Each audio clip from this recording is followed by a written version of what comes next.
मालवणी महोत्सव हा केवळ एक महोत्सव नाही तर चळवळ आहे। तेव्हा सांस्कृतिक मेजवानीची जोड असलेल्या या चळवळीला लोकांनीही उपस्थिती दर्शवून आर्थिक ताकद द्यावी असं आवाहन आमदार संजय केळकर यांनी केलं आहे। सीताराम राणे यांनी आयोजित केलेल्या कोकण ग्रामविकास मंडळाच्या 25व्या मालवणी महोत्सवाचं उद्घाटन काल आमदार केळकर यांच्या हस्ते करण्यात आलं। यावेळी व्यासपीठावर प्रमुख पाहुणे म्हणून आमदार निरंजन डावखरे, परिवहन सदस्य विकास पाटील, स्वप्नाली साळवी, मिलिंद नईबाकर, मंडळाचे सरचिटणीस विनोद देसाई, खजिनदार संदीप शिंदे, वैभव कदम आदी मान्यवरही उपस्थित होते। कोकण ग्रामविकास मंडळाच्या वतीनं 2 ते 11 फेब्रुवारी या कालावधीत ठाणे पश्चिमेकडील पोखरण रोड नंबर 1 शिवाईनगर येथील उन्नती गार्डन मैदानात मालवणी महोत्सव 2024चं आयोजन करण्यात आले। या महोत्सवाची सुरुवात काल आयोजक सीताराम राणे यांनी अग्निहोत्र करून केली। तसंच मालवणी महोत्सवाचं यंदाचं रौप्य महोत्सवी वर्ष असल्यानं सीताराम राणे यांनी महोत्सवाचा प्रारंभ ते आजवरची वाटचाल उपस्थितांसमोर उलगडली। तर महोत्सवाच्या उद्घाटनानंतर बोलताना आमदार केळकर यांनी मालवणी महोत्सव 25व्या वर्षात पदार्पण केल्याबद्दल समाधान व्यक्त करून हे फक्त एक मालवणी माणूसच करू शकतो असं सांगितलं। देशात आणि परदेशात मालवणी पोहोचली आहे। मालवणी महोत्सव ही एक चळवळ आहे। अशा महोत्सवातून छोट्या मोठ्या उद्योगांना बळ मिळतं। सांस्कृतिक मेजवानीची जोड असलेल्या या चळवळीला लोकांनीही उपस्थिती दर्शवून आर्थिक ताकद देणं गरजेचं असल्याचं मत व्यक्त करून आमदार केळकर यांनी खवय्यांसाठी असे मालवणी महोत्सव म्हणजेच पर्वणी असल्याचंही सांगितलं। यावेळी आमदार डावखरे यांनीही मालवणी महोत्सवाला शुभेच्छा दिल्या।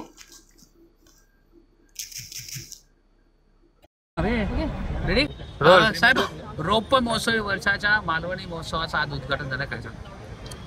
आमचे सहकारी सीताराम राणे यांच्या पुढाकाराने मालवणी महोत्सव 25व्या वर्षात पदार्पण केलं। हा रौप्य महोत्सवी वर्ष आहे आणि खरं म्हणजे ठाणेकर नागरिक इतक्या मोठ्या प्रमाणामध्ये या महोत्सवाला भेट देतात, त्याला प्रतिसाद देतात आणि ही एका बाजूला महोत्सव पण आहे आणि दुसरीकडे ही एक चळवळ पण आहे।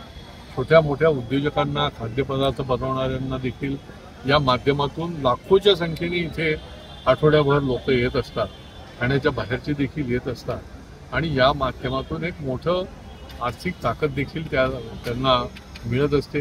ठाणेकर नागरिक जे चांगलं असतं त्याला प्रतिसाद देखील देतात आणि मालवणी महोत्सवाच्या मागचं आयोजन जे आहे ते उत्तम आणि भरभक्कम असल्यामुळे लोक वाट बघत असतात की मालवणी महोत्सव कधी सुरू होईल।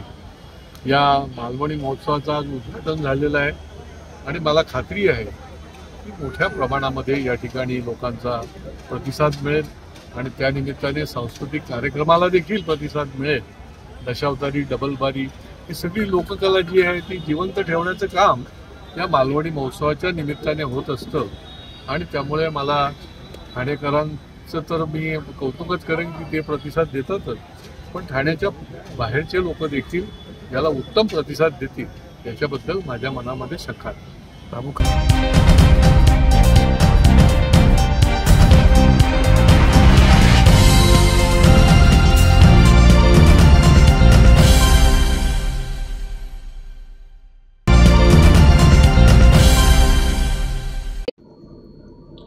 मनसे प्रमुख राज ठाकरे हे काल नाशिक दौरा आटोपून परतताना काही वेळ ठाण्याच्या शासकीय विश्रामगृह येथे थांबले होते।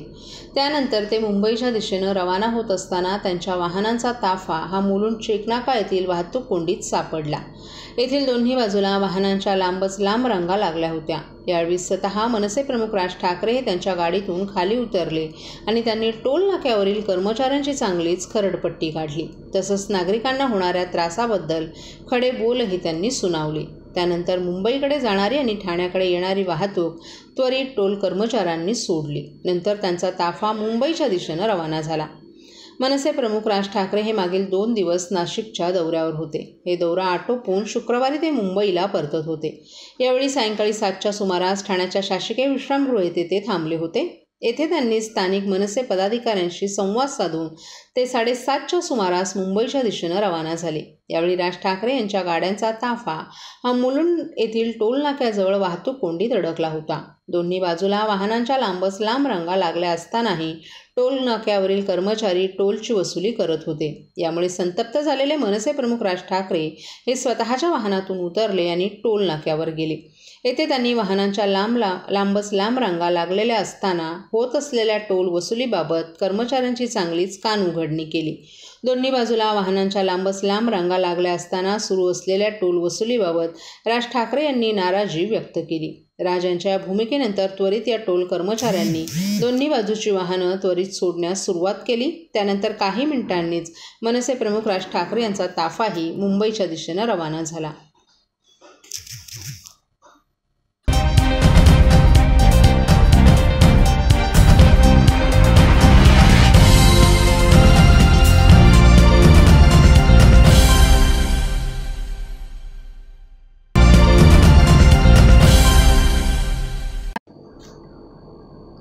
भाजपतर्फे देशभरात गाव चलो अभियान राबवण्यात येत असल्याच्या पार्श्वभूमीवर ठाणे शहर भाजपच्या वतीनं शहरात 4 ते 11 फेब्रुवारी या काळात व्यापक जनसंपर्कासाठी घर चलो अभियान राबवण्यात येणार आहे, अशी माहिती भाजप जिल्हाध्यक्ष संजय वाघोले यांनी दिली आहे. भाजपच्या खोपट येथील कार्यालयात आयोजित केलेल्या एका पत्रकार परिषदेत जिल्हाध्यक्ष वाघोले बोलत होते. यावेळी भाजप आमदार संजय केळकर, आमदार निरंजन डावखरे आदीही उपस्थित होते. पंतप्रधान नरेंद्र मोदी यांनी त्यांच्या नेतृत्वाखाली केंद्र सरकारला 10 वर्षाचा कामगिरी पूर्ण झाली असून सरकारनं विविध क्षेत्रात दमदार कामगिरी केली आहे. यात गेल्या 1.5 वर्षापासून राज्यातील महायुती सरकारनंही महाराष्ट्राला प्रगतीपथावर नेला आहे. केंद्र आणि राज्य सरकारच्या योजना शहरातील प्रत्येक बूथवरील लाभार्थ्यांपर्यंत पोहोचवण्यासाठी अभियान हाती घेण्यात आलं आहे. या अभियानाला 4 फेब्रुवारीपासून सुरुवात होणार असून ते पंडित दीनदयाळ उपाध्याय यांच्या 19 फेब्रुवारी रोजीच्या स्मृतिदिनापर्यंत सुरू राहील.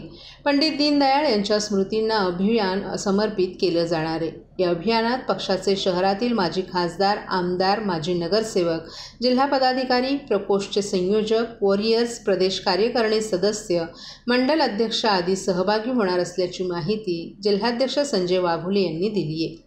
या अभियानात सहभागी कार्यकर्त्यांना प्रवासी कार्यकर्ता म्हणून संबोधित येणार आहे, तर शहरातील 1000 मतदारांच्या बूथवरील लाभार्थ्यांपर्यंत पोहोचण्यात येणार आहे.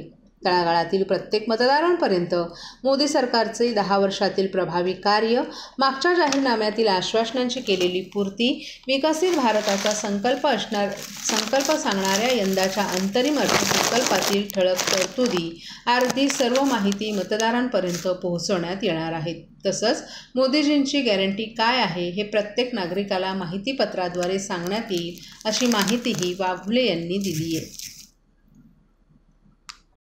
काय सांगाल भारतीय जनता पार्टीच्या वतीने 4 फेब्रुवारीपासून गाव चलो अभियान सुरू आहे, कशा प्रकारे सुरू असणार आहे, कशा प्रकारे कार्यकर्ते जनमानसापर्यंत पोहोचणार आहेत? भारतीय जनता पार्टीच्या माध्यमातून ठाणे शहर जिल्ह्यामध्ये आणि महाराष्ट्रभर देखील 11 फेब्रुवारीपर्यंत म्हणजे 4 तारीख ते 11 तारीख हे गाव चलो अभियान, शहरी भागात शहर चलो अभियान, बूथ चलो अभियान असंही म्हणता येईल, हे राबवलं जाणार आहे. आणि या शहरामध्ये जे 1437 बूथ आहे, या प्रत्येक बूथवर 24 तास एक जबाबदार प्रमुख पदाधिकारी जो आहे तो त्या ठिकाणी भेटेल. त्या बूथवर जी काही 200-250 घरं असतील, 1000, 1100, 1200 मतदार असतील, तर त्या ठिकाणी 18 प्रकारचे कामं देखील तो त्या ठिकाणी करणार आहे. मग तिथले जे प्रॉमिनंट लोक आहेत त्यांची भेट असेल, वकील डॉक्टरांची भेट असेल, क्रीडा आणि सांस्कृतिक क्षेत्रातले असतील, धार्मिक क्षेत्रातले असतील, मंदिरं असतील, संस्था संघटना असतील, निरनिराळ्या प्रकारची त्या ठिकाणच्या वस्त्या असतील, गरीब कल्याण योजना त्यांच्यापर्यंत पोचल्यात की नाही, त्यांना त्या ठिकाणी लाभ झाला आहे की नाही, त्या ठिकाणचे जे लाभार्थी किंवा त्या योजना ज्यांना पोचल्या त्यांची देखील त्यांच्याशी संवाद केला जाणार आहे. आणि एकंदरीत संबंध कुटुंबातल्या व्यक्तीशी भारतीय जनता पार्टी म्हणून आदरणीय मोदीजींची गॅरंटी आणि मोदीजींचा वतीने त्यांच्या नेतृत्वाखाली जे 10 वर्ष काम झालेलं आहे त्याच्यासंबंधी माहिती आणि त्याच्यासंबंधी संवाद हा निश्चितपणे या माध्यमातून केला जातो. साहेब कालच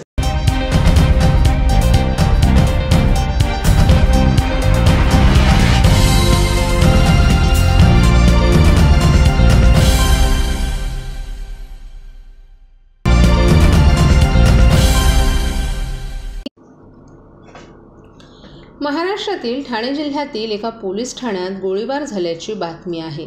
उल्हासनगरमध्ये घडलेल्या या घटनेत एकनाथ शिंदे यांच्या नेतृत्वाखालील शिवसेना नेत्यावर भाजप आमदारानं गोळ्या झाडल्यात। शिवसेना नेते महेश गायकवाड यांना जखमी केल्याप्रकरणी भाजप आमदाराला अटक करण्यात आली आहे। आरोपींसोबत आणखी 3 जणांनाही अटक करण्यात आली आहे। पोलिसांनी दिलेल्या माहितीनुसार दोन्ही नेत्यांमध्ये काही दिवसांपासून मतभेद होते। यानंतर दोघेही तक्रार करण्यासाठी पोलीस ठाण्यात आले। तेथे भाजप आमदार गणपत गायकवाड यांनी महेश गायकवाड आणि त्यांच्या साथीदारांवर गोळीबार केला। उल्हासनगर गोळीबाराच्या संदर्भात आता उपमुख्यमंत्री आणि गृहमंत्री देवेंद्र फडणवीस यांनी या घटनेच्या उच्चस्तरीय चौकशीचे आदेश दिलेत। जखमी शिवसेना आमदार महेश गायकवाड यांना जवळच्या रुग्णालयात दाखल करण्यात आले। त्यांच्या प्रकृतीबाबत अद्याप माहिती मिळाली नाही। शिंदे ग्रुप लीडर ही घटना उल्हासनगरमधील हिल लाईन पोलीस ठाण्यात शुक्रवारी रात्री घडली आहे। महेश गायकवाड आणि त्यांच्या एका समर्थकाला 5 गोळ्या लागल्याचं एका प्रत्यक्षदर्शींनी माध्यमांना सांगितले। वृत्तानुसार शुक्रवारी भाजप आमदार गणपत गायकवाड आणि शहर प्रमुख महेश गायकवाड हे हिल लाईन आणि पोलीस ठाण्याचे वरिष्ठ पोलीस निरीक्षक अनिल जगताप यांच्या दालनात बोलत असताना भाजप आमदार गणपत गायकवाड यांच्या समर्थकांनी हाणामारी करून महेश गायकवाड यांच्यावर गोळीबार केला।